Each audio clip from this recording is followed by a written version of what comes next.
দুই থাকের কেক বা 2 tyre cake কীভাবে ফিক্সড করবো আজকে জেনে নেব। প্রথমেই ক্রিমটাকে ফ্রিজার থেকে বের করে নর্মাল ফ্রিজে রেখে দেবেন। তারপরে ঠিক ততক্ষণই বিট করবে যতক্ষণ না ওটা ভালোভাবে এরকম লাইন্স তৈরি করে। দরকার পড়লে উল্টে দেখে নেবে যে ক্রিমটা স্টেবল আছে কি না। 10 সেকেন্ড পর্যন্ত উল্টে রাখলেই বোঝা যাবে। আচ্ছা, এরপরে আমি কেকগুলোকে প্রথমে ফার্স্ট কোটিং দিয়ে ফ্রিজে রেখে দিয়েছিলাম।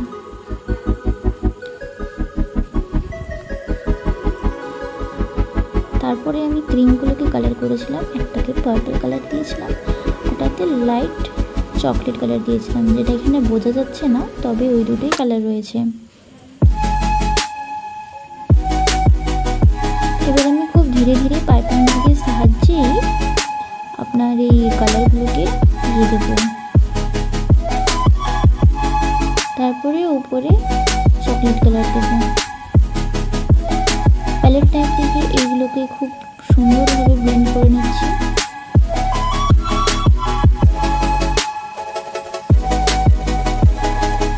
আচ্ছা, আমি একটু বলি, এই 1.5 পাউন্ডের 2 টায়ার কেকের জন্য আমি উপরে বেন্টো সাইজের কেকের টিন ইউজ করেছিলাম আর নিচে 1 পাউন্ডের কেকের টিন ইউজ করেছিলাম। 1.5 পাউন্ডের জন্য আপনারা এরকমই টিন ইউজ করবেন, তাহলে সাইজটা দেখতে খুব সুন্দর লাগবে। ডিজাইনার স্কার্পার দিয়ে আমি এই ডিজাইনটি করে নিয়েছি। আপনারা চাইলে অন্যভাবেও ডিজাইন করতে পারেন। আমার এটা একটা রেফারেন্স পিকচার, তাই এরকমই করতে হয়েছে। এটাও আমি সেমভাবে করে নিয়েছি।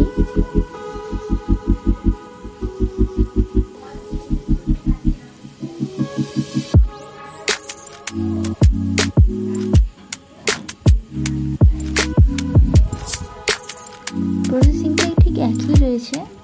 আপনারা যদি জানতে চান যে 2 টায়ারের কেক বা 3 টায়ারের কেকগুলোকে আমরা ঠিকঠাক বক্সে কীভাবে পার্সেল করবো বা ঠিকঠাক কী বক্স এটার জন্য নিতে হবে বা কীভাবে ফিক্সড করবো, জানতে চাইলে কমেন্ট বক্সে নিশ্চয়ই জানাবেন। আমি পরের ভিডিওতে আপনাদেরকে নিশ্চয়ই দেখাবো যে কীভাবে ঠিকভাবে বক্সের মধ্যে এটাকে ফিক্সড করা যেতে পারে। এটাকেও ঠিক হালকা হালকাভাবে আমি ব্লেন্ড করে নেব এবং তার শেপটাকে ঠিক করে নেব। আমি এটা খুব টাইম নিয়েই করেছি, ভিডিওর জন্য খুব তাড়াতাড়ি করে দিয়েছি ভিডিওটাকে।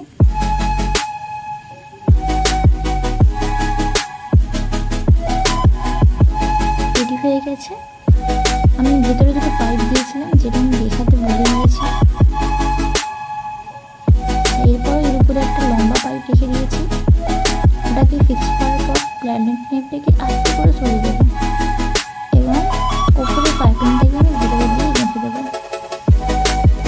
যেটা আমি ভিডিওতে দেখাতেই পারিনি।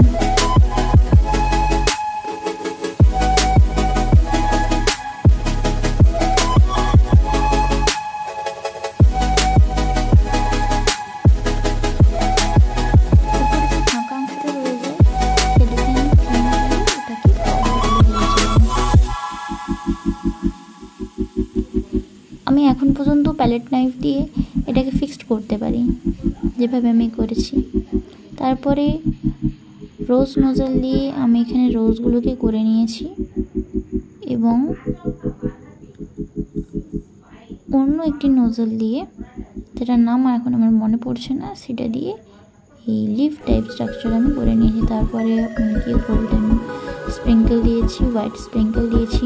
আমার এটা প্রথম লং ভিডিও, তো ভুল ত্রুটি অবশ্যই হয়েছে। অনেক ভিডিও করতে পারিনি, ক্যাপচারই হয়নি, এরকম অনেক হয়েছে। তো সেগুলোর জন্য ভুল ত্রুটি তার জন্য মার্জনা করিবেন। আর তারপরে আমি এই বাটারফ্লাইগুলো দিয়ে আমার ভিডিওটাকে কমপ্লিট করে দিয়েছিলাম। কেমন লাগলো নিশ্চয়ই জানাবেন। আর এই ভিডিও সম্পর্কে কোনো তথ্য জানতে হলে নিশ্চয়ই কমেন্টে জানাবেন। ধন্যবাদ ভিডিওটি দেখার জন্য।